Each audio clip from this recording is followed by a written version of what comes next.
Southeastern Bow Hunter Podcast. Hello, guys. Welcome to another episode of Southeastern Bow Hunter Podcast.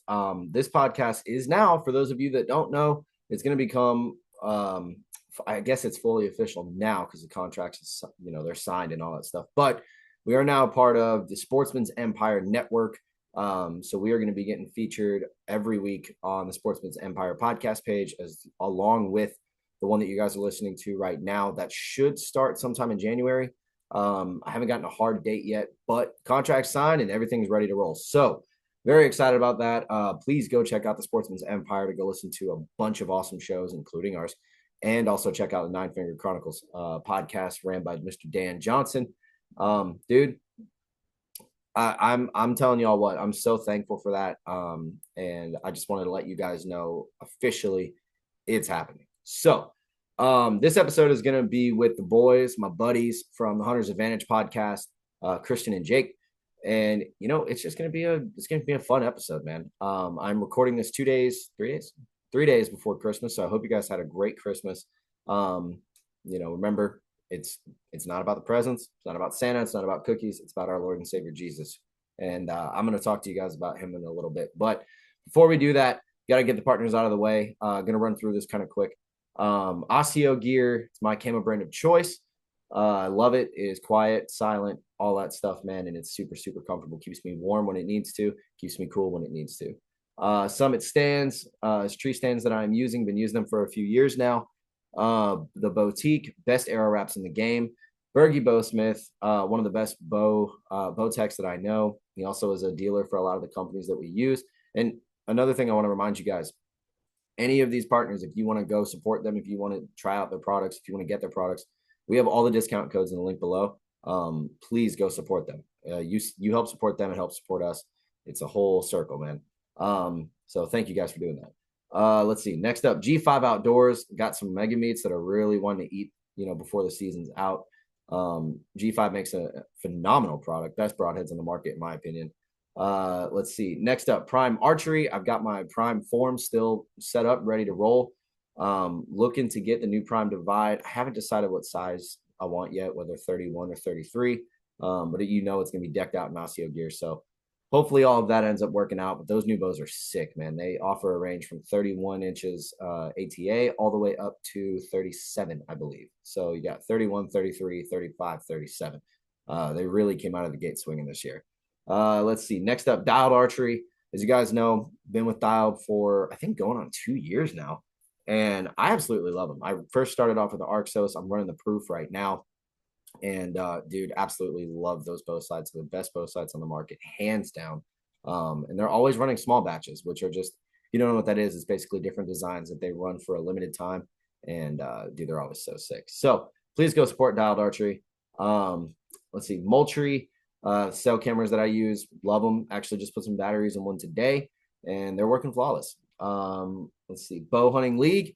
So the Bow Hunting League, I'll run through this kind of quick. It is a group of, for those of you guys who don't know, it's a group of all of us archers and bow hunters that get together for a yearly competition. And I am actually a state sponsor for it. If you guys want to be a state sponsor in Georgia, reach out to me or go to the link provided below and become a state sponsor. It's only $100 a year and you get a ton of perks from it. Tell them that we sent you. It just helps out, along the way. Let's see. Next up, Boning Archery. My veins are working great. Really can't complain about those. I'm running the alphas this year. Scrape Doctor. Scrapes are kind of dead right now, but I still have a couple of these deer are hitting. So the Scrape Doctor stuff is working. That's why they call it Scrape Magic. Victory Archery, I've got my HLRs pretty much decked out, ready for tack, ready to close the season out. And last but not least is going to be Catalyst Archery, which is a new partner for the podcast. That is my stabilizer setup. So right now I'm running a 10-inch front bar, 8-inch back bar, and absolutely love it. The thing about Catalyst is they make a high-quality product at a very affordable price. So make sure to go use all of the codes that are listed below. Please go support these partners. I wouldn't be able to do this without you guys, and I wouldn't be able to do this without them. So that's all the partners. Before we get into it with Jake and Christian, I have to talk to you guys about our Lord and Savior Jesus Christ, man. That's what this whole podcast is about. I do have to be honest. I'm not a perfect Christian. There isn't one. no such thing as one. We all fall short of the glory of God, and I am the worst of them. But there's hope in the Lord. There's hope in Jesus Christ because of what he did on the cross, and he will transform you. He's transformed me. Things I used to love to do, I now hate to do. Even if I still do them from time to time, I hate it. And that's just our human nature. That's our fallen nature. It's not an excuse, but knowing that the Lord can change anybody, can transform anybody, and he's always working behind the scenes. That is what keeps me going, honestly. On those days, Jesus said that the righteous fall 7 times and get up 7 times. He also said forgive 70 times 7 times, which is it's a lot of if you don't fully understand, if you take it for surface level, it's kind of confusing. But basically what that means is that there is always forgiveness as long as you turn to him.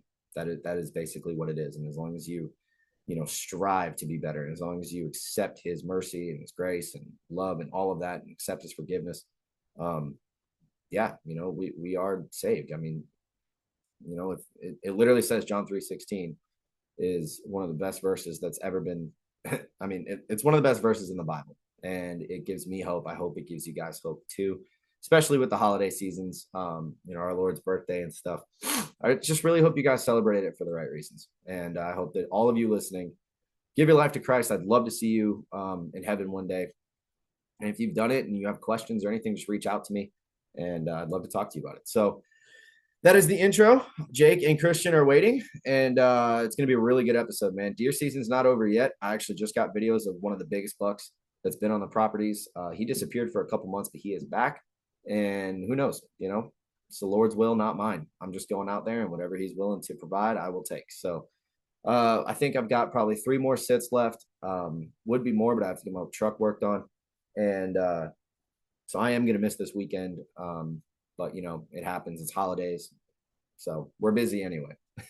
But yeah, thank you to all the partners. Thank you to Dan over at Sportsman's Empire for being interested in the podcast and letting us join the family.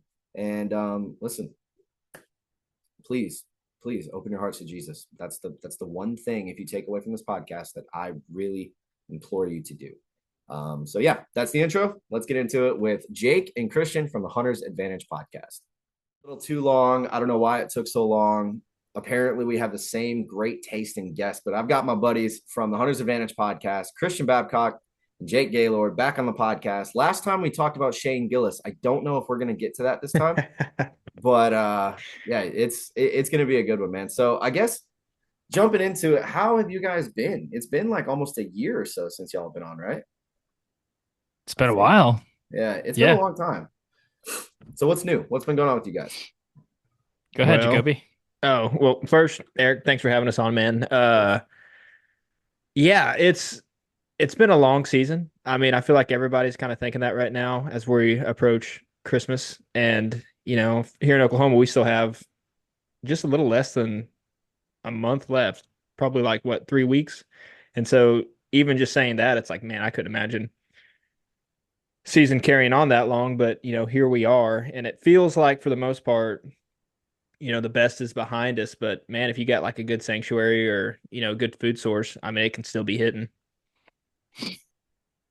Christian, yeah, I'm gonna take a different route. So thanks for having us on. I don't know why I'm in a really good mood today. I think it's because everybody's quitting working, and the holidays are here. Yeah. I'm trying to think what we've been up to since the last year, dude. It has been a long season. That was the question, wasn't it? We started in August this year.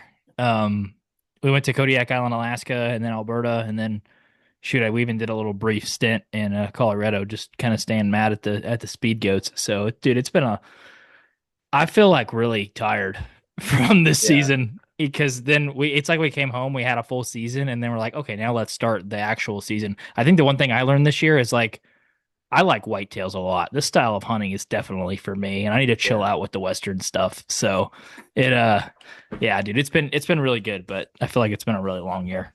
Yeah, that makes me a bit nervous because I've got a Colorado hunt for muleys in 2 years. And I'd say I've always said the opposite, just because I've got ADD, right? So when I'm in the stand, I'm not moving a lot, but I'll look around and like I get not bored, but fidgety, I guess is the right word.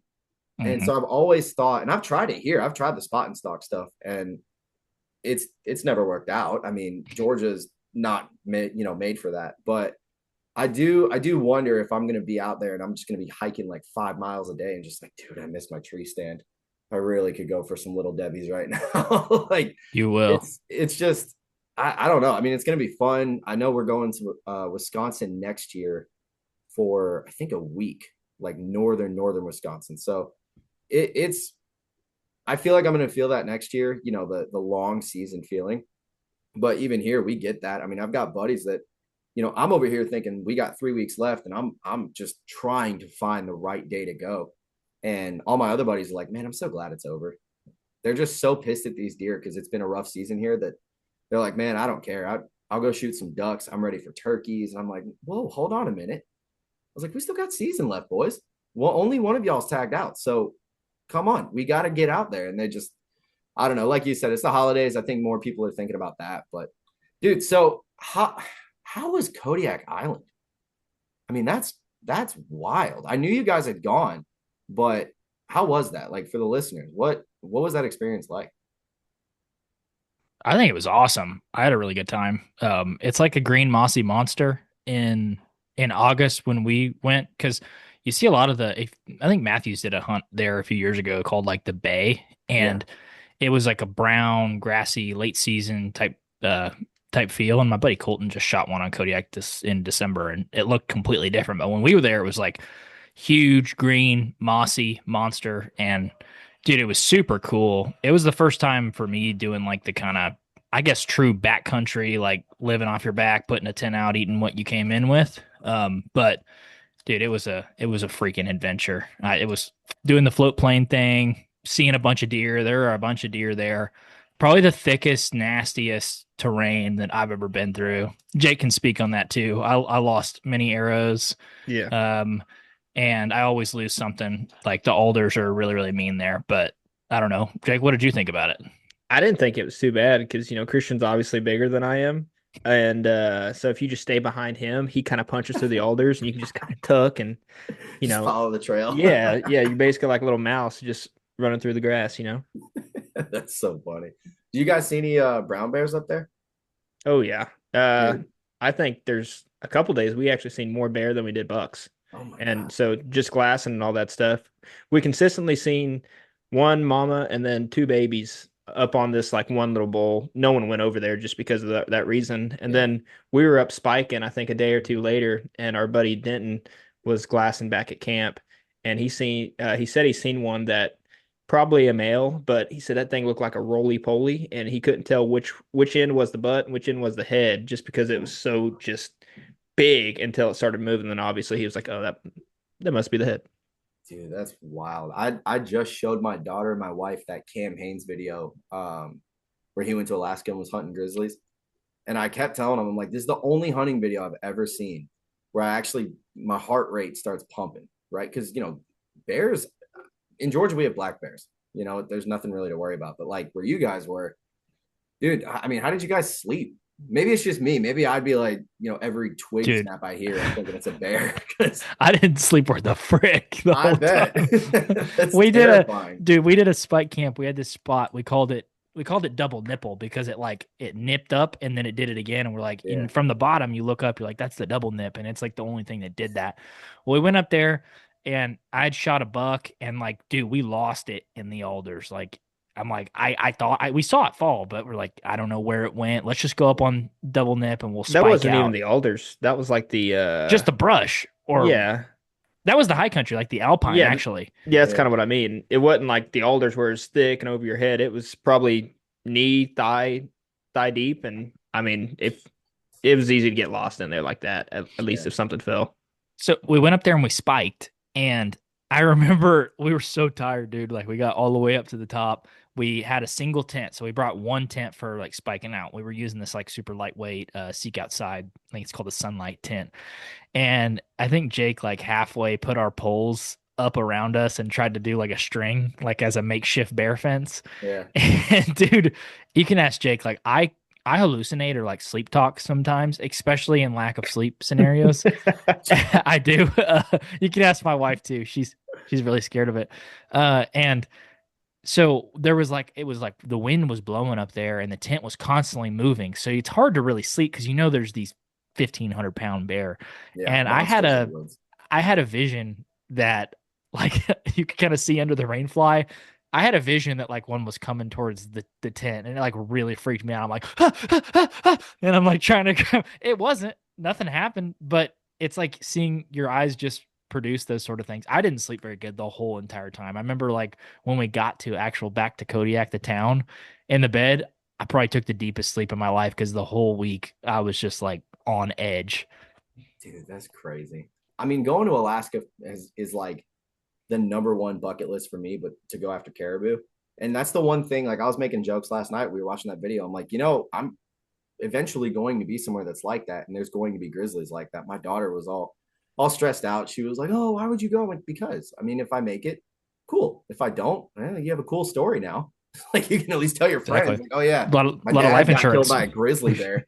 But dude, that's man. I agree. I don't think I would sleep, honestly. I mean, You Jake and also, them did. well, you also get to the point where you're so tired, you're just like, true. if it's my time, it's my time. And not really, because you always kept that thing like right by your pillow Yep. loaded. And it's just like, if that would do anything, probably wouldn't. But yeah, I think there just gets to a certain point where you're just like, whatever's going to happen is going to happen because I need to get some sleep. If not, I'm not going to be able to function for the next, 3 or 4 days, however long we're there. So is it true what they say when you go to Alaska that it's so deafening quiet that it's kind of like overwhelming a little bit? Did you guys notice any of that?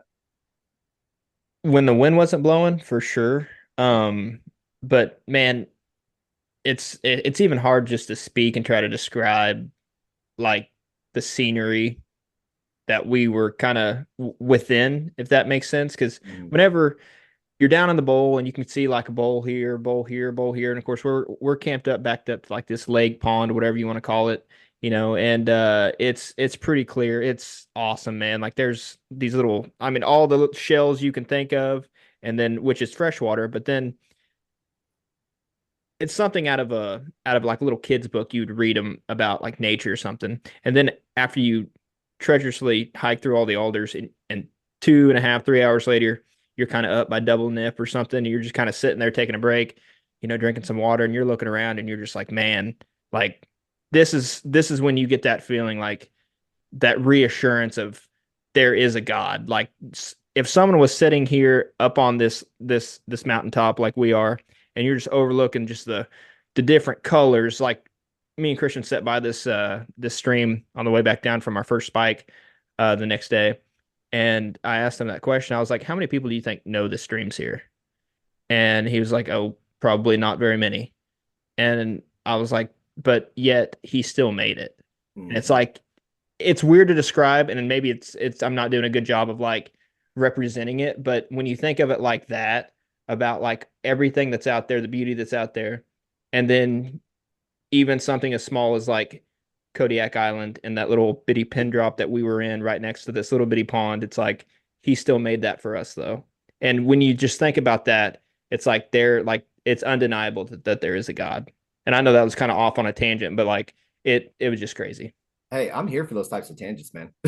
I really am. That's kind of one of the things about y'all's podcast that I just really appreciate and enjoy is the fact you guys will so I guess easily you easily put in, talking about God and Jesus and all that with every guest. And it doesn't seem like forced or anything. And it just flows really well. And I'm happy you said that because like I've had moments too, being in Colorado, just visiting family where, we go hiking and we get to the top of this mountain. I just look out and I'm like, how can anybody look at this and be like, oh yeah, this all happened by chance? We're just monkeys that figured out how to use rocks and we made rocks into phones and here we are. This is what it is. It's like, dude, it blows my mind. But I mean, so I guess going back to the hunt, did you guys get anything? Did y'all get any blacktail? Or you guys were hunting blacktail, right?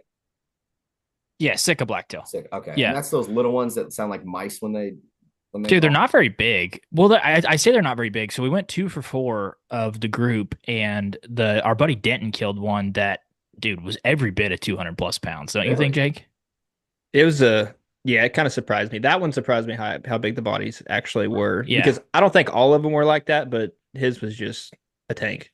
Well, Huh. that was also like a Boone and Crockett animal. Like over 100 Okay. inches is I think it might be 95 inches for a Sitka. That kind of puts it in perspective. Like the world record with a bow is like 109.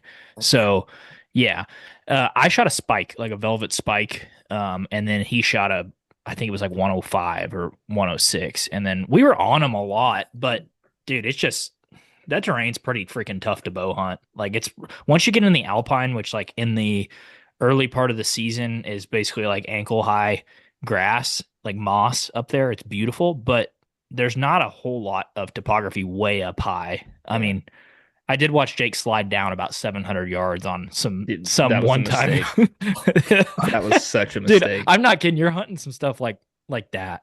Like the angles are legitimately like that. There was like a few times where we're like walking around the brim of this bowl and it's like shell rock and I'd already shot one and Jake's like, let's go around this shell rock. And I'm like, nope, hell no. Like, I'm not doing that. I'm Dude. talking like, dude, it was sketchy. Uh, but one of the things that stuck out to me while we were up there, the lakes. I don't know if that stuck out to you, Jake, were so clean and Yeah. so like, and I think it might have been like snow, like runoff that fresh water that. But we came over one bowl and looked down. This is the area that Jake like slid all the way down on those deer. And it looked like a long like ski pond almost that someone would have built, but it was just the cleanest, clearest, like dark, rich blue water Huh. that I'd ever seen. And you drink it and like it tastes good. Like it Yeah. tastes like clean glacier water. And I don't know if it's glacier, but you ever take your phone out and take a picture of something and then you look at it on your phone, you're like, not even close. Yeah. Like not even close. It was that every. So we got some pretty cool pics, but everything was like this does not. I can't even describe to you the colors and the greens and the blues. It's hard to And, describe. and then you mix that with like chasing those little things. It was a great experience overall. Like it was a lot tougher because it's kind of like I don't know if you've ever been pronghorn hunting, but it's like, okay, I see them, they're right there. Now it's just how do I get close enough to shoot them with a bow? Yeah. And then when you think about that, and then after you do it and fail 6 times, and then because one stock there, because you're sitting on, the top of a bowl, they could be on the other side of the bowl just bedded down. And you're like, okay, by the time I get all the way over there, I get down on them, you might be, 2.5 hours, if not more, into this one little stock. And then at this time, like it's not like you have just unlimited water, you have unlimited food or whatever. I mean, it takes a lot out of you to do that too. And then when you get close enough and something as simple as the wind switches or swirls or something, they stand up hunting, and they Yeah. bound off and you're just sitting there like all that half a day, this basically a full day, because if we get on one right now, they're going to have to be within, a couple hundred yards or else we're just not going to, we're going to have to wait it out overnight. So it's just one of those things. But luckily there, it stayed daylight for I don't know, probably from 6 a.m. all the way up to 1:30 at night at like a.m. So it was Holy cow. daylight a lot. Dude. No wonder you didn't sleep. That's No, It was crazy. seriously. actually no, but it was actually pretty comforting too, because just with all the bear and stuff, like where we were positioned, we had one spot that was kind of brushy, but our buddies Denton and Landon were more close to that side, so like it was fine. But where we were, we could kind of see a good ways, and it wasn't dark. So if there was something coming and you heard a noise, you could definitely just poke your head out and see. And Yeah. it was just Christian over there trying to wipe his butt. 100%. Dude, that's so cool, man. That makes me want to go so much more. Just to experience it. I mean, up there, are the mosquitoes pretty bad? Because I've heard that in Alaska they're rough. Or are they not that bad where you guys were? They're pretty bad. Really? Yeah. Was it the mosquitoes or the flies? No, I it felt wasn't like mosquitoes. it It was was flies. it was some sort of bugs or like flies or something. Like if you didn't have a head net, then you would be absolutely miserable. You'd just be sucking in and inhaling just Good bugs. Lord, I don't know man. what they were, but they were annoying. I mean, even when you're hiking up there, you could kind of take it off when you're up above the alders, Yeah, but when you're down below, and especially where we were, it's pretty soggy. They were thick. And there's water everywhere, so I feel like there's so many bugs. true. Yeah. Yeah. Dude, Lots that's of bugs. insane. That's But insane. So you guys go to all Alaska, you get back. What's the next thing after Alaska? You mentioned Colorado. Yeah, we went and so we headed to Alberta next. And so on our way to Alberta, so what happened was we were planning on doing Colorado and Kodiak, which is already a pretty like intense year, a couple big Western trips and still the whitetail stuff. So we did that. We put in for Colorado and we pulled out a Colorado antelope tag. And then we got a call from a buddy who's like, hey, come up to Alberta. And we're like, well, we can't not go to Alberta for like free. So we were like, well, I guess we're going to Alberta. And then I'm like, well, I really feel really bad for spending the money on these Colorado tags. So literally the highway that goes up to Alberta, the unit that we were hunting pronghorn in was right there. So like, let's stop for a couple of days. So we went up and pronghorn hunted. Hunt is a very strong word for what we did on the pronghorn thing. Like this is like my fourth time observing pronghorn with my bow in my hand. And they're one of the most frustrating animals in the world to bow hunt. Very, very frustrating. I think we got like a couple really, really good stocks. Our best stock, we ended up getting into like belly crawling, getting into 75 yards, and like a doe would walk by, and we're like, okay, let's go. There's like the buck's coming behind her. A doe would walk by, and I'm like looking back at Jake. He's probably 20 yards behind me. I'm like, it's fixing to happen. A doe would walk by, and I'm like, anytime. And then another doe walks by, and I'm like, that was it. There was just does. Like the buck was no longer there. So we got within 75 of that. The other one that stood out was we went on a stalk. Jake stayed behind. I belly crawled, and I got within probably, I'm guessing like a little over 100, maybe 110, somewhere in there. Which when you're in the plains, that feels close. Like you're like, whoa, dude, he's right there. I could see him. And so the buck was bedded, and he had a harem of like 15 does, and all of them but like 3 are bedded facing the other direction. I'm like, thank God. And so I'm getting a range like through a yucca bush on this goat, and I'm like not getting a good enough range. The grass is too high or whatever. So I'm like starting to peek up a little bit, and I'm getting a range on him. And then I like, as I'm going back down, I'm looking to my left, and there's just like a singular doe just looking at me. I'm like, no.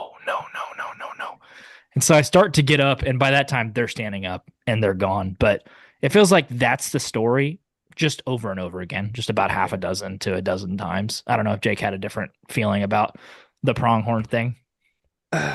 They're frustrating, and I agree. The depth perception when you're out there will throw you off because you'll look at them from a distance and be like, oh, there's a pronghorn probably a couple 100 yards out there. But then when you actually put a stock on them, you're like, okay, I have to be within at least 200, and you can range them. And it's like, oh, I'm not getting a reading, so I'm like 450 plus. And then you get a little bit closer, and then you get a little bit closer, and then so that little trip, I agree. I wouldn't call it like a hunt either. We both got probably one good attempt per person, and because we were only there for like 2.5 days or something like that. Mm-hmm. And I seen Christian go on his stock, and which I don't think you've told yet, but long story short, here, I'll just let you tell it so I don't get your Which stuff part? confused. Oh, just that one where we kind of circled around and then we seen that buck with, or did you already tell that one? Oh, you're talking when we walked up and all those ones were like right there, yes, over the hump. Yes. Okay, so we had seen a couple antelope. I forgot about that. We had seen a couple antelope, and they'd run down this big drainage, and like there's not a whole lot of drainages, so they're pretty distinct, and they can run for like a mile. Very subtle though. So we drive all the way down to this pond, and I get my bow, and I'm about to never leave your bow ever. Don't do it. And I know this. So I'm like, I'm getting my bow. I don't want to get it. I'm pissed off because I blew a stock, but I'm going to bring it. So I put it on my back, and we're walking over. I'm just trying to like get a view of a pronghorn in the distance. And we walk over the first knob, and there's like 15 of them bedded like 150 yards away, just in the perfect spot. Yeah. I mean, not the perfect spot, or I would have killed one, but I crawled in on those ones, and they got up and ran off. But I was praying that was kind of like the best scenario ever, where you walk over the berm and they're just like bedded right below you. They were just bedded a little bit too far. If they would have been bedded 50 yards closer, I wouldn't even have crawled. I just would have got up and freaking shot at one. But yeah, that was pretty cool. But anyways, I digress. Jake, what were you saying? Oh, well, I was mainly talking about that one where your best attempt at it. Yeah, that's the one I was talking about when I had 15 and the one was looking back at me and I went up to range it. Yes. Yeah. So how far away were they? Like what, 125 or something like that? Yeah, maybe a little under that. And then, but the whole time you're like, I think I'm within 100. I think I'm within 100. And that's the Oh yeah. same Oh, I thought exact I was at way. like 75 yards. I'm Yeah. like, dude, I'm about to destroy this thing. Yeah. Like he's right So, here. so what, like, and again, if you have any listeners that know a lot more than about pronghorn hunting than us, which it should be everybody else on the planet because we absolutely suck at it. Um, what I seen Christian doing whenever he thought he was close enough, or maybe he was just checking to see if he was close enough to try to like get a range and draw back, is he would just like kind of barely peek up, try to range through the grass, try to range through the grass. Well, the whole time you're making all this movement in grass that's what, 14, 16 inches tall, if that. And every single time you would always, get the attention of one of those doe. And I'm thinking, okay, I think you just need to play dead, excuse me, and get as close as you can until you know you're within shooting range. Yeah. Because if you're trying to check and check and check, it's like you're going to get picked off. Well, so when it was my turn up to bat, we found it was a one buck and I think like 4 or 5 doe. And they were just out in this, dude, it was this gopher patch. There was gophers running all over the place or whatever you want to call them. I don't know what they were.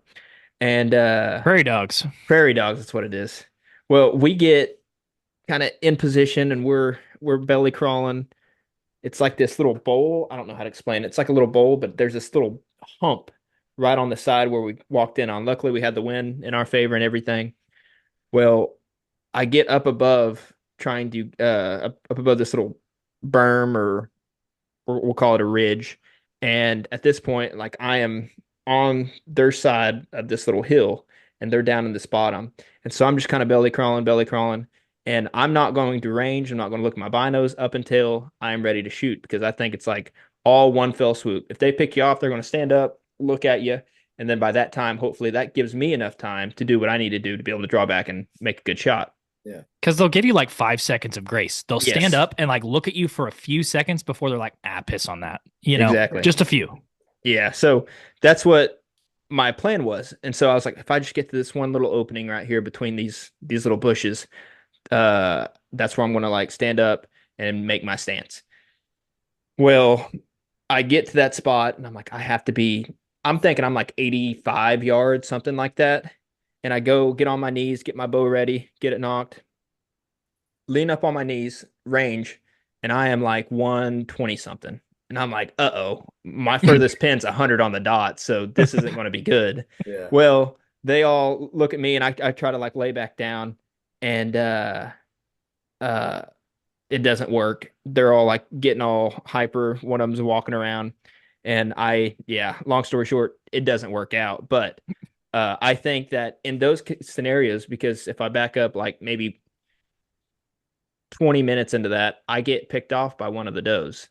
Well, instead of like trying to like hurry up and make a move, what I did is I just laid back down and played dead. Maybe they think I'm a gopher that just moved, ran That's into a the hole. big gopher. I know it's a big and ugly The gopher. gopher just creeping up on him. There's a 180 Yeah. pound gopher right there. Hey, 175. Don't call me fat.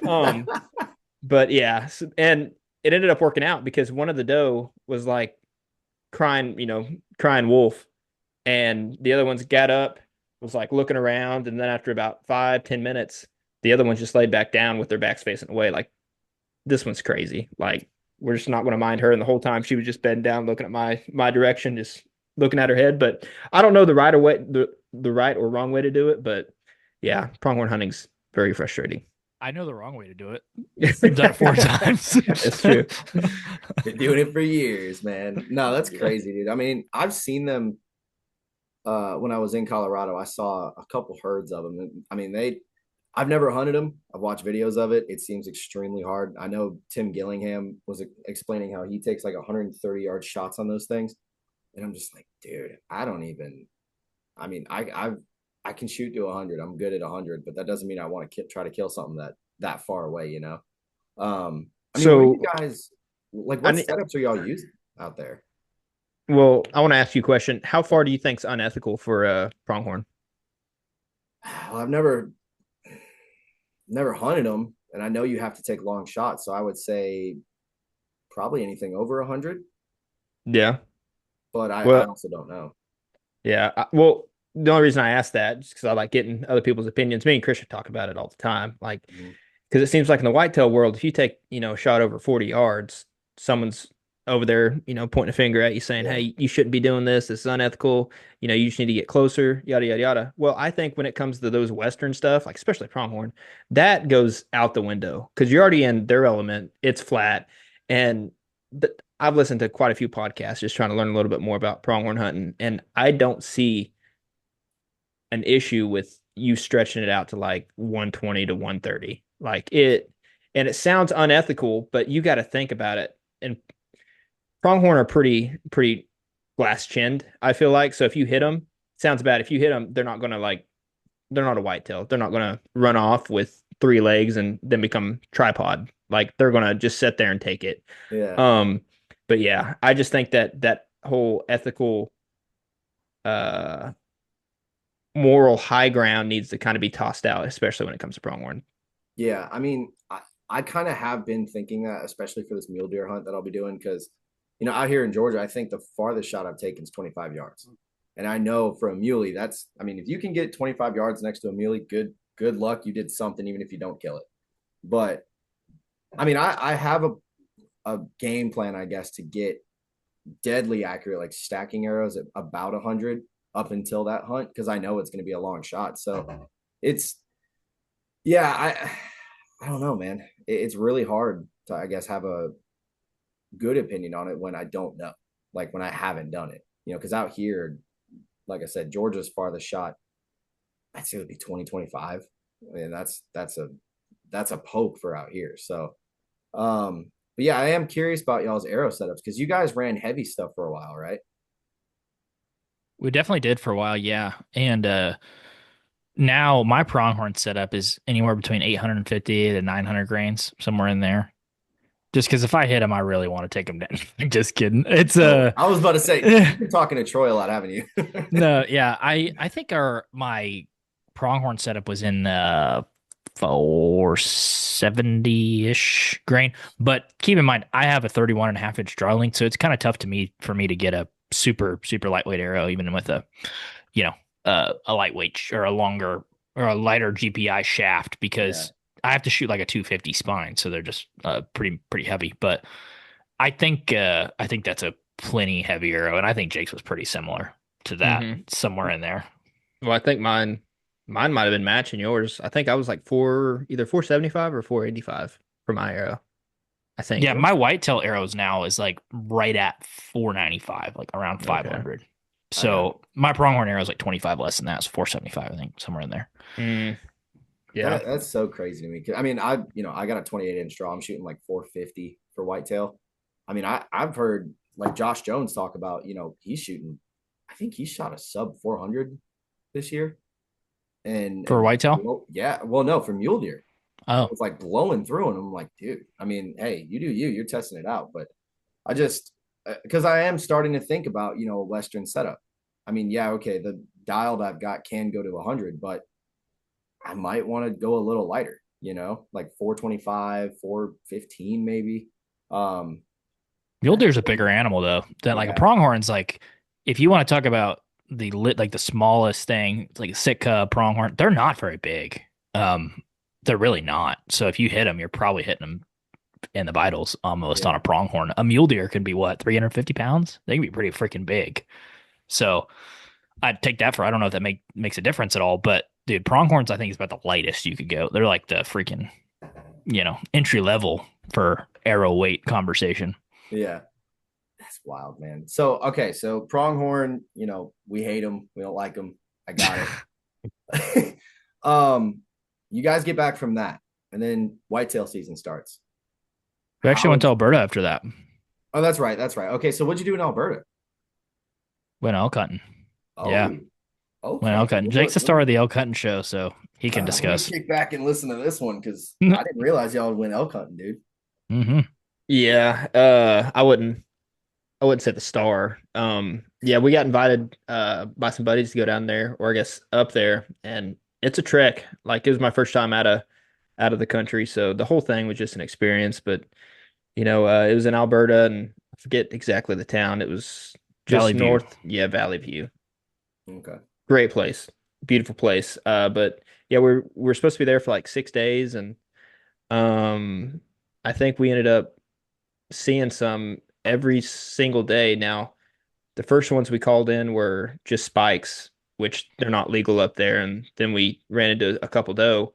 But the first like super cool encounter though, Christian about got stepped on. I'll let him tell that though.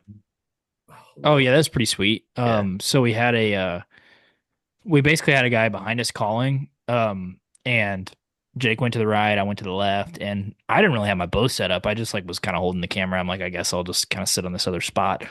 Uh, and the guy was calling, and basically this cow and this spike, velvet spike, walk right by Jake like 35, 40 yards or something, and they cut the trail and come exactly to where the guy is calling. And they were 4 yards from me, maybe closer. I mean, Oh, I've got some footage where in my camera, you can see me like lean back. I'm like, oh, don't step on me. Like I was like leaning back like this, and I had to zoom out, which is the first time I've ever had to zoom out on yeah. something being that close.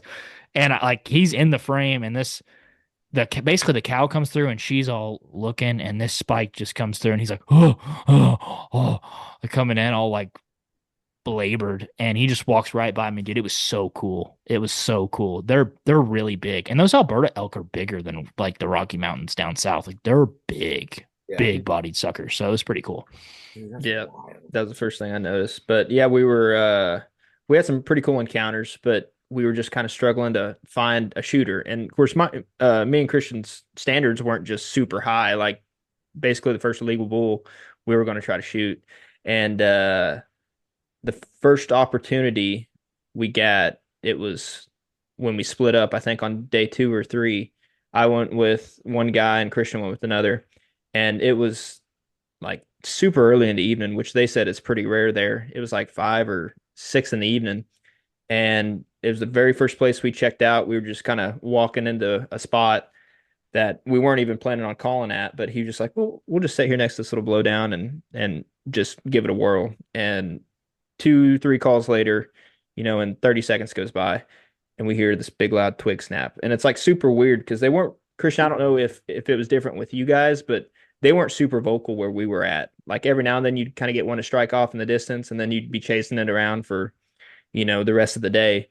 But this one came in just snap of the twig, and then it's just like, okay, let's just get ready just in case. And sure enough, he just comes in like a ghost. And he's probably 40 yards into the brush. Of course, we're kind of out in the open. Thankfully, on the other side of this blowdown, that's probably about hip high. And he's sitting on his butt, calling a little bit back behind me. And this bull walks in to about 20, 22 yards, something like that. But he's behind like this green shrubbery. And at this point, like we're both just shutting up, and he's just looking. And now I'm getting ready, thinking he's going to come to my left of this green shrubbery. Well, he works to the right. And the whole time we were there, the guy was saying that these elk know basically where to stop. Like they are magicians when it comes to that. Like if you want to pick a place where you don't want them to stop, that's where they'll stop.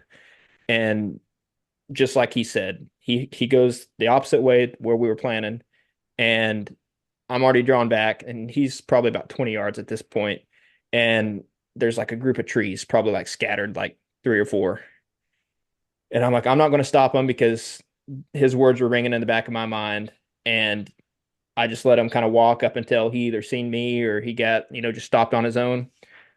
So he ends up stopping, and right behind his shoulder is a tree, probably like 6 inches in diameter. So I'm like, well, but he picked us off.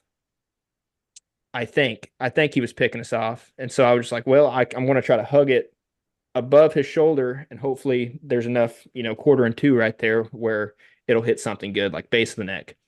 And I squeezed it off, and that's what I did. And uh, I knew it was a good connection. I seen the arrow literally go in, and I was like, I hit where I wanted to hit. Now the rest is just up to if I, made the right decision or not. Mhm. And fast forward, we find the arrow, but we don't really see hardly any blood. The arrow looks good, but just blood on the ground, there was nothing. And so we're kind of looking, and 7 minutes goes by, and he's kind of off 30, 40 yards in front of me. He comes walking up, and This blood's kind of worrying me. I think we just need to kind of follow this trail up here and just, start grid searching. And I'm thinking that's kind of weird. Like we're not even 10 minutes into this blood trail and he's already wanting to give up. And I'm like, but I've been whitetail hunting long enough with some jokesters that they're, usually when someone says something like that, there's a dead deer over there. And sure enough, that was the same scenario. And man, it was awesome. Like he didn't go 40, 50 yards and he just piled up. Like he hit the deck so hard that he was like, "Oh, get over there and lift up his head." I was trying to. Well, he died next to a tree and just dead sprint because one of his fronts pierced through a root of a tree. And so we had to like cut the root in half just to get his head up. It was crazy. But yeah, they're big old things and something definitely that I'd like to do again. That's so crazy. That's so what was he? Was he like a 6x6, 5x6, Oh shoot. That's a good question. I think he's a 5x5. 5x5?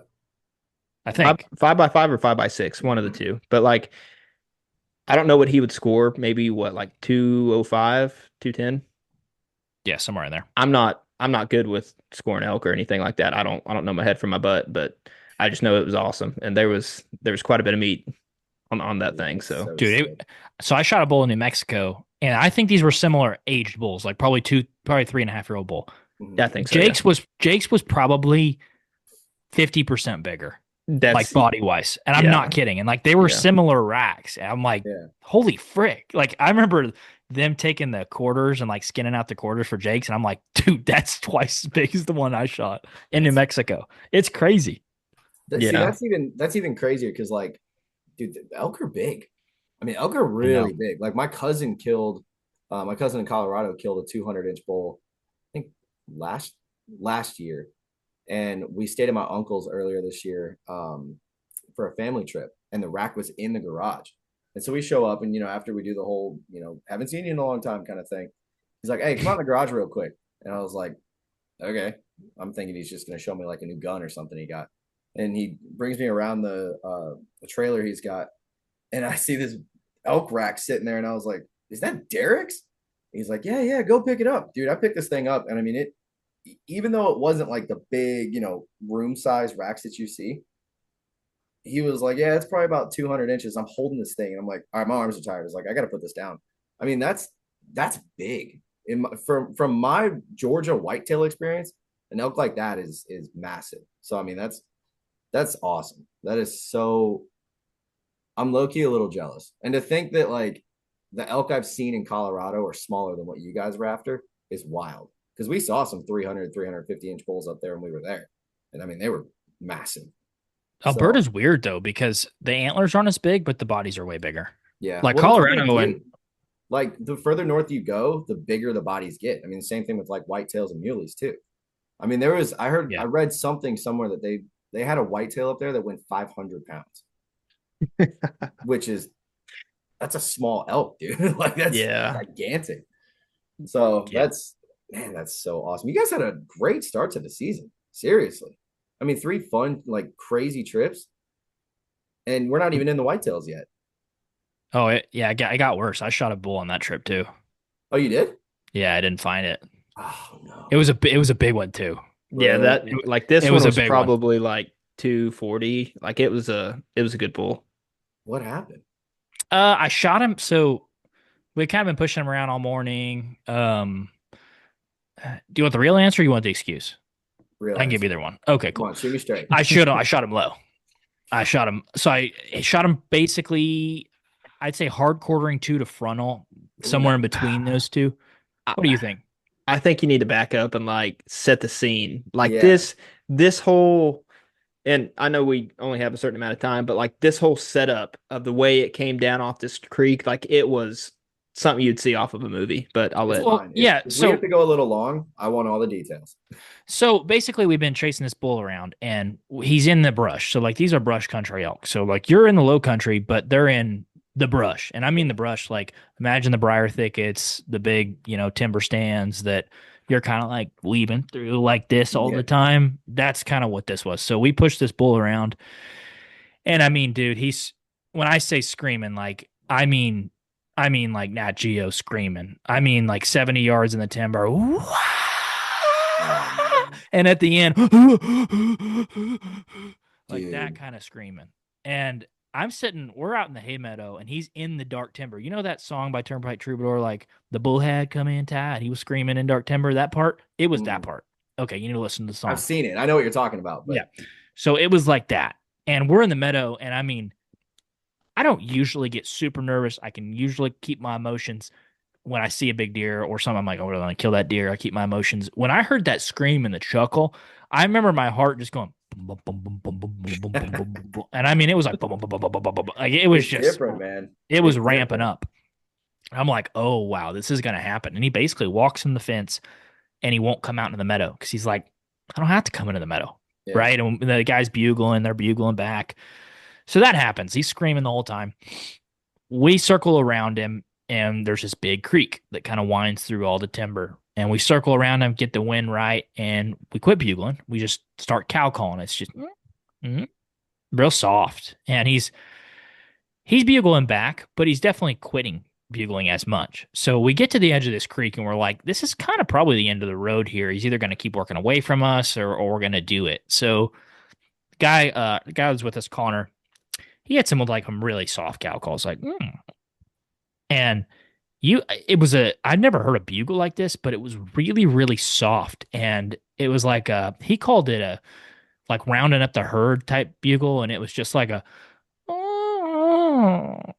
like really like emotional and like kind of just real, very short. And just you almost like where it happened and you questioned if you heard it. You're like, did I hear that? And I knew everybody else did. And so we're like, and Connor's like, he's going to come. Like, he's going to come. He thinks we're a cow that got away from him. And he's going to do one last loop and he's going to round her up and he's going to go on with the cows. Cause it was one bull and a bunch of cows. Okay. And so he does that. And you just hear like you would draw it up. You just hear it's quiet and you just hear shh, shh, shh, shh. And you just see it come through the freaking, like along the edge of the creek. And I'm like, oh, frick. I'm like, that's a big one. And that's what I'm thinking in my head. It's just, oh my gosh. And imagine this. It's like us on a face of the creek, and then there's like a bluff side on this side. So he's like coming over it. And you see it come out of the cedars, just he steps into the creek, down into the creek. So perfect time. I get to draw. I draw on him and he stops and he's in the creek. And you just, dude, when I hold my arms out, like I'm talking like frame. He was big. It's like big. Frame like that. And I'm in full draw and I'm like, dude. And he stops. I didn't stop him. He just stopped. And he was stopped like kind of 1 foot back, one forward, kind of quarter into. And I'm like, it's now or never. And I shoot him for 20. He's like 28 yards, something like that. So I hit him, pretty on one side, pretty perfect, just maybe 3-4 inches lower than I wanted. And I thought what I saw was like 28 inches of arrow sticking out. That's what I thought I saw. Connor's like, dude, you sunk most of the arrow in. I'm like, really? And we didn't the camera was out of focus and stuff, so we couldn't really see exactly what happened. And I still think that's my apologies. Sorry. No. I still think that's what happened. I really do think I hit him maybe in the part of the brisket, or they have really like thick hair down there. It's like matted up type hair. But the long story short is we backed out and waited a little bit. We came in, blood trailed, really good blood. The first 250 yards was really, really good blood, good bubbles in the blood. And he basically looped around, came back up the creek. We stopped there, backed out, came back. We ate breakfast, came back. And then it was like pin needles, like hands and knees for probably another 300 to the first bed. And we found his first bed. He bedded, they have that big matty mane, and where the shot was right there. Arrow's still in him, by the way. It never broke. So he lays down, it clots up, and no thermal drones, no dogs, no nothing up there. So that's kind of all she wrote. I mean, I felt like where it hit him should have killed him, but it didn't. So here we are. Well, just means you have to go back next year. Frig, no. My heart's broke. I can't.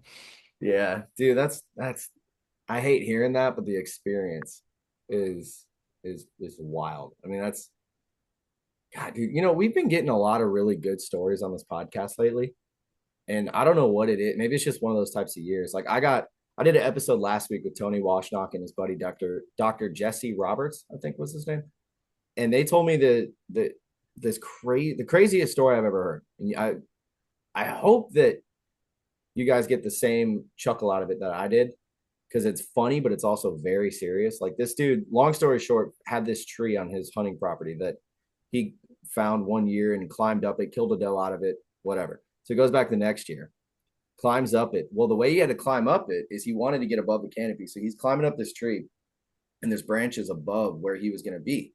And so he's like, all right, I'll go up a couple more feet. He goes up it again, has his stand. I guess he either hung the stand or I don't know how he honestly is in a wheelchair, but he wasn't wearing a harness and one of the branches broke. So he drops 25 feet, lands, and this is in the dark, mind you. So like this is 45 minutes before sunlight. So he falls, gets up, nothing's broken. He's checking himself and he feels a tear in his pants. And he's like, huh. So he keeps checking a little deeper. Boxers are ripped. Keeps checking a little deeper, realizes that the cash and prizes was ripped. And so it gets way worse than that. So then he like kind of checks and stuff. Well, the prizes fall out. Oh, wow. Yeah.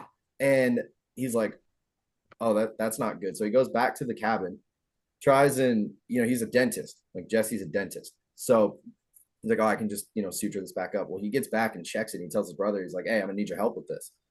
And turns out it's way worse than they thought. Like we're talking need to go to the ER right away. So they get to the ER. His brother runs in and is like, oh, my brother needs this. And, we need somebody right now. And of course, the lady at the front desk is like, sir, calm down. You're going to have to take a seat. There's paperwork. So Jesse walks in and he's like, hey, is there enough paperwork for this? And he just lets it like fall out. And dude, I'm telling you the craziest story. So he does that, gets fixed up, goes back to that same stand that night and kills a big 10-point. That night? That night. And I'm like, brother, you're more of a man than me. Yeah. Yeah. That's a different level of manliness. Right? That's no, I'm good. Like, dude, and I wasn't even planning on telling that story on this podcast, but when you guys were hitting with the good stories, I'm like, all right, they'll get a kick out of this. But I was cracking up because if you could have seen like how Tony and Jesse were talking about this, it's like they didn't have a care in the world for it. And I didn't want to laugh until I knew that he was okay. Oh, he was fine. Now yeah, that's crazy. He was fine. But you should have seen my face, man. Like it's probably on the video that drops tomorrow, and I'm just sitting there like, you what? What happened? No, and then it's back and forth, man. It was crazy. That's man status. Yeah, no, I'll give that to him, dude. If that ever happened to me, I'm done. At least for the day. I mean, y'all know I skateboarded when I was younger. I've taken some skateboards to the Jewels, man, and it's not pleasant. Like it's not at all. I can't imagine falling 25 foot and then everything's torn open. But on a lighter note, back to the hunting side of things. All right, so Alberta, Colorado, Alaska. What has y'all's whitetail season look like? How has that gone? Because you guys are in Texas and Oklahoma, right? Correct. Okay. Yep. Have you gone hunting with Charles Beatty yet? Oh, damn. Well, no. He told me he was waiting for you. For me, yeah. Well, look, man. I told you guys about how we were going to do that podcast, right? I think so. Yeah, and it just never happened. No time like the present, brother. I mean, look, I was in Texas in March. I was looking around for him, but I didn't see him. You didn't come see me? You were in Texas in March? What part are you in? Where were you? Dallas, Fort Worth. I lived there. I'm just kidding. I was about to say, dude, I was like, we were at the stockyard. I used to live in Fort Worth. Yeah. It is nice. Yeah. It's real nice. I didn't see any deer. Yeah. There's like no deer around there. At least that I. No, not in the concrete jungle, brother. There's 7 million people. Yeah. I was hoping to see something, but yeah, I mean, how's y'all season been? I mean, it's almost over for us, I'm pretty sure. So was there success? Was there bucks driving you crazy like me? I mean, how's it going? Christy? It felt weird this year. This deer season felt weird. That's like kind of the only way I can really put it. I don't know if it was because we were going so hard with the Western stuff that it felt like it was kind of a lack of a priority in a sense, but I think that was probably part of it. It was so freaking hot this year. And I know I probably complain about that way too much and every year, but it's December 22nd now, and it's almost 80 degrees outside. Oh, And it Lord. was that way, yeah, pretty much most of October and November. I think we got like one good cold front, but we had several good mature bucks to chase, but Peyton, one of my buddies, shot a good one off the lease, probably a mid 30s type buck that we've been chasing for several years. So I was pumped up about that. He had another buck come in that day that he shot that one, which I had never seen before. A big browed 8 point, super narrow but heavy, and 6 inch brows. And I don't know about in Georgia, but dude, down in the South, if you have big brows, like that's very Oh yeah. rare down, and I'm sure it is most places, but very rare trait down here. So you see one big brows, it just like sticks out. Um, so I was kind of chasing that buck around a little bit, and I had a then I had a deer come in one day that I thought was the biggest 4 point that I'd ever seen. I'm like, dude, this is like a world class 4 point. And what I realized was it was that 8 point with the Yeah. giant brows. He had broke off both his main beams in front of his G2. So imagine this, like 6 inch brows and then G2s. Like he looked like just a monster 4 point. And so that obviously takes him off the list. Yeah. We have another buck in there that I never seen before. So Peyton obviously kills that 11. I feel like every time you kill a good mature buck that's pretty core, like in that core area, it seems like another one moves in, like pretty Oh much yeah. immediately. And so we had this 9 point come in, probably about the same class as that big brow 8, probably mid 30s type buck. Nothing that, you know, you're gonna put in Bass Pro, but a really nice buck, like a mature one. And then had several other like kind of coal type bucks. And when I say coal, like 5.5 years old, but just not high scoring deer. And there's several of those. So I hunted several days in November. I think I've hunted probably 30 low 30s type sits this year. 33 sits, I think, is what I'm at now. So not as much as I like usually hunt, but I shot so this year so far I've shot a Sika blacktail, a doe, and one buck. And I shot I'm gonna say probably 6.5 year old 7 point, biggest body deer that I've ever shot. Probably 230s live weight. So he's a big bodied buck. But for me, it's like we didn't have anything this year that just blew my socks off. So it's pretty exciting to have a couple good ones going into the next year that could really be in something special. You know, both of them have extra points kicking off. That one big brown 8 point has split eye guards. So it was kind of a fold type year for us. It's like nothing that really is getting me going. I was chasing a couple decent bucks around here down in Texas, but on very small parcels, like a 18-acre piece and a 20-acre piece. Just to put it in perspective, I watched a guy shoot one of my target bucks 80 yards away a couple weeks ago. It was a kid, so I was excited about that. Yeah. But I just heard a random shot that literally was close enough. It scared me. I jolted. And then I saw the Kawasaki. Yeah, I saw the Kawasaki come down, and I saw him load him up, and I threw the binos. I'm like, oh, that's one of the 8 points. But it felt like one of those fold type years of like the cold really never felt like it came. The buck that you were really kind of holding out for, in a sense, feel like it never really came. And some of that's probably just lack of focus of what we were doing on the kind of the scouting end. But that was kind of my season in a nutshell. I gotcha. Jake, what about you? I mean, a lot of the same about, the temperature, the lack of focus. That was all very true. I mean, our cameras were, I don't think we went out and set out cameras on public like we usually do, just because like it's kind of hard to get away for a weekend and tell your wife, hey, I want to be gone these 2 weekends right here to go set out some cameras, 3 or 4 hours away. And then, here in a couple weeks, I'm also going to be gone for practically a month. So, wasn't going to even attempt to do that. So, yeah, I mean, it started off, we were kind of riding a high. I mean, Christian got it done in Alaska. I got it done in Canada.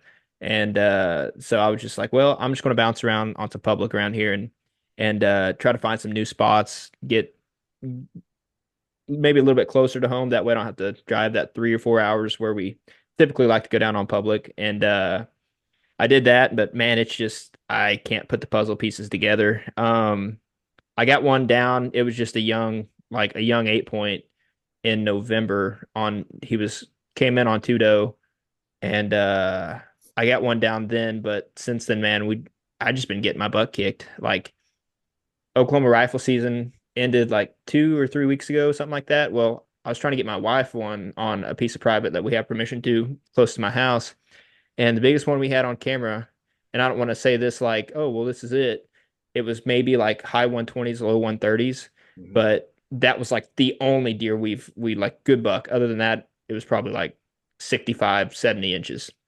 So like that'd be a really good buck for her. She'll enjoy that. And we hunted for a few times. Granted, she at the time she was like 22, 23 weeks pregnant, something like that. And so she was being a trooper out there, but we ended up laying eyes on it just last light, but she just couldn't get on it quick enough to like seal the deal. So all in all, it wasn't an unsuccessful season, but it was definitely more on the struggle bus than just kind of like riding the high. Yeah. Dude, yeah, it's like I think Christian, you and I were talking about it. I think before we started recording, it's just this season's been weird. I feel like for a lot of people, man, I mean, Georgia, I'll tell you this, like Georgia, I got drawn for a quota hunt that is late November, and it's always cold here in November, like 30s, 40s, sometimes. I mean, we're seeing 20s next week, but that's, typical. And it was about 80 degrees. And I took 2 days off. I even told the wife, I'm like, hey, listen, I don't get drawn for these every year. It's like every other year. So I'm going to go ahead and take these 2 days. You won't see me at all these 2 days. And I'll tell you right now, both those days, I hunted the morning. I did not hunt the evening because there was no movement. I think total, there was 200 hunters that got drawn for this. There was 9 deer killed. Oh, which stack them never up. happens. Dude, it was horrible. I mean, I saw more pigs than I saw deer. And I wanted to kill one of those, but it was too far. It was back to that ethical thing, 60 yards, 65 yards. It's just, I don't feel like that's really a good, distance to kill a pig. But I was bouncing around, doing new spots and getting in creek bottoms and, finding acorns. Just these deer were not moving. And I feel like we had a good week. First week of November is when most of the deer seem to have been killed. And ever since then, it's just been super slow. Even with cold fronts, super slow. So I mean, are you guys looking at any cold fronts coming your way here soon, or is it kind of just It's gonna be 70 next week. Yeah. What do you mean? it's Yeah. cold front. It's better than today. Yeah.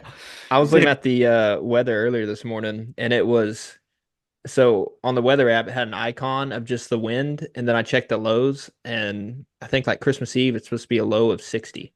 So I'm like, that's awesome. Right. I need to look here and see what we got because now I'm curious. I think It feels like the seasons have changed so much to me. Oh, uh-oh. whoa! There goes Jacoby. It No, got camera hot overheated. for some reason.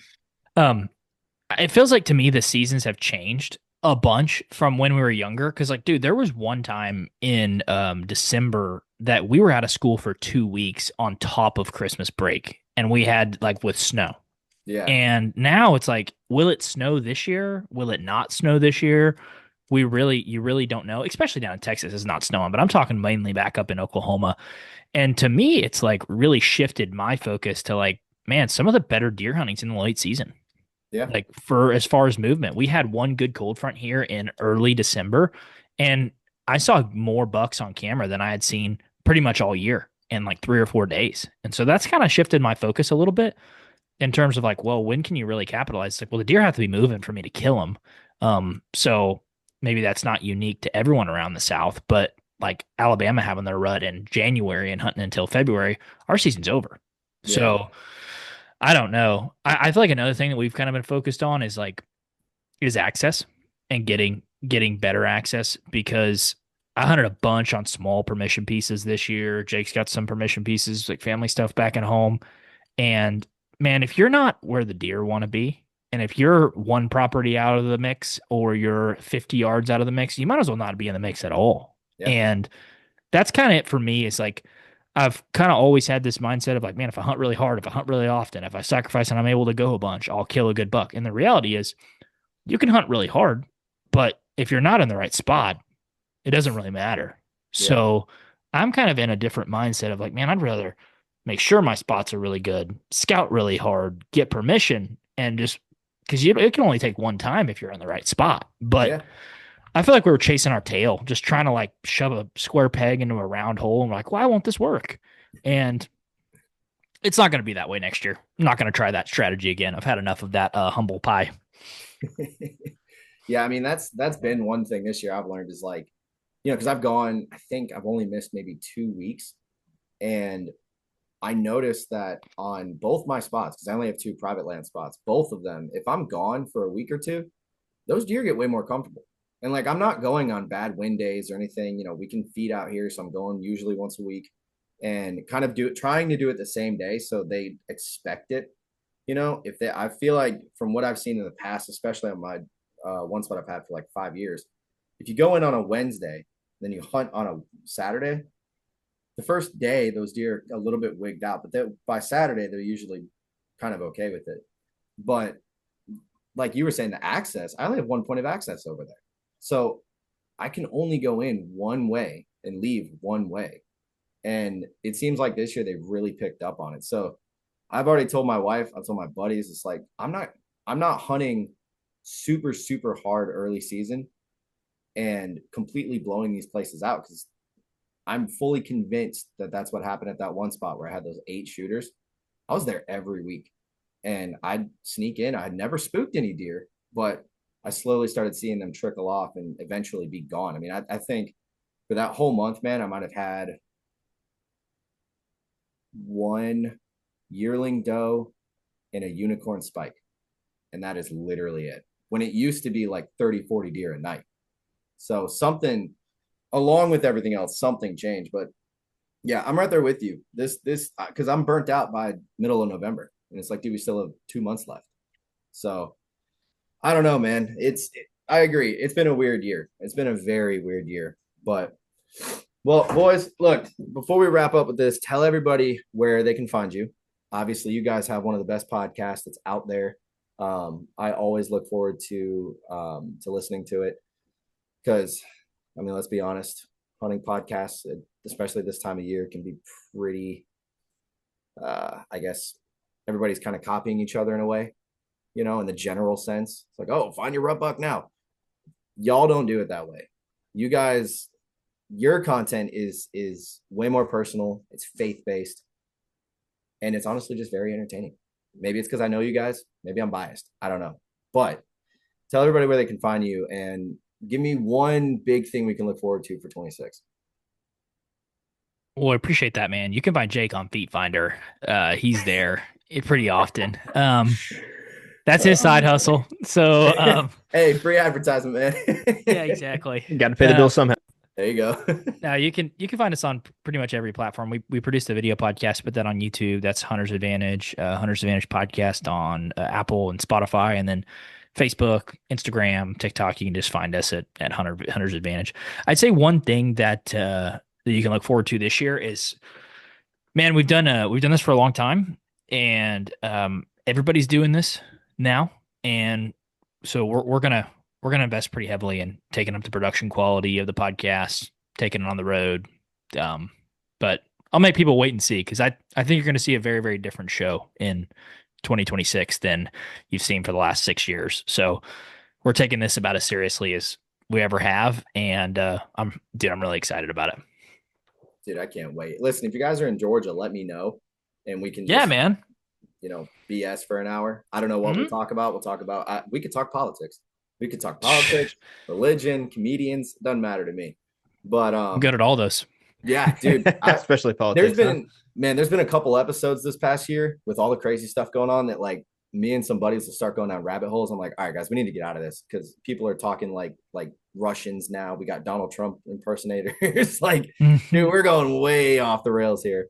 Oh yeah. But yeah, man, no, that's awesome. I'm very excited for y'all. I mean, and you guys have already had such a good like production value and quality that I'm very curious to see what's going to be different, especially if you're going to be traveling too. Like if you're going to be going and going to people rather than them come to you, that's going to be sick. I can't wait. It's gonna be awesome. We really enjoy the the virtual stuff is great. I feel like there's it's really awesome that we can even have conversations like this virtually. There's a lot of power in seeing somebody face to face and looking eye to eye, and I feel like that comes through on the content sometimes. So it'll be exciting, and we're gonna try to figure it out as we go. But I think it's gonna be really good. Awesome, dude. Well, boys, thank you for coming on. I can't wait to see it. Everybody go listen to their podcast. It's really good. It's way better than this one. And and yeah, man, I guess till next time. We won't do another year without you guys hopping on. Okay. It's not I appreciate that, brother. Jake was ready to go. He already No, it's I'm just kidding. this first Jake's time Sony's this overheating. that. It is. I thought I fixed that issue. Guess not. Awesome, boys. Well, I appreciate it, man. Yeah, appreciate it, man.